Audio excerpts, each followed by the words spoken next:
Maingod to, so time check, it's already 9:15 AM. So minta sayo-sayo pa, nakauna-una ako kay init jud kayo ron. So hamtang mingaw pa kayo, wala pa man gyud mga tumar or ambot mga bot ba niya ako mga tumar ay. So naguna-una ko nga magluto na lang sa siguro ko laing inato version. So mao ni ang ako ang output, ambot lang og lami ba jud ni. Depende na sa makatilaw siguro ani kung malamian ba sila dili. So mo ni ato mga ingredients no. So gamay-gamay lang ni kay inato lang man. So basic nga tay bombay, ahos, loy-a, sibuyas daon, atsal, paminta, gata o ang ato ang gabi. Mo na pinaka-importante. So una natong baton magpainit ta og karahay. After that, butang mantika, butang dayon ang ato ang carne butter. Nato na to ang carne butter nga mag-golden brown siya. Ato siyang balihon.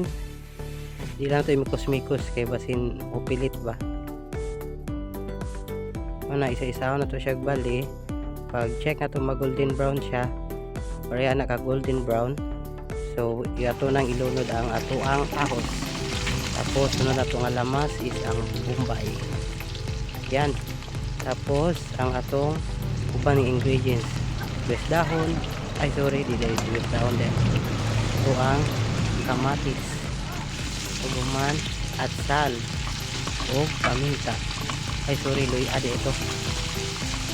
After that, ito ang inikos-mikos, paguman, mauna na siya ang resulta. Then, butangan na ito tubig, o ang tanglad. I-mix lang nato kadali. Pag human, pag open, diba humok na kayo ang karne na. So ibutan na nato ang ato ang gabi, ang yang katong unod.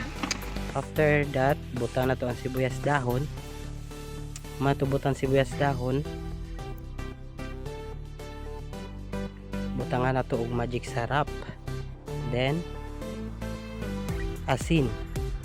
So pag human na i-mix na nato kadali. Pag human, takloban. Pag open na wow, humok na gid kayo ato ang laing. So gibutangan na nato gata. Mao ni pinaka main nga ingredients nato kay laing man siya. So kinahanglan siya gata. So butang na po nato ang katong iyahang punuan sa gabi. Gilipiuhan ha. Tapos butangan nato o kulikot.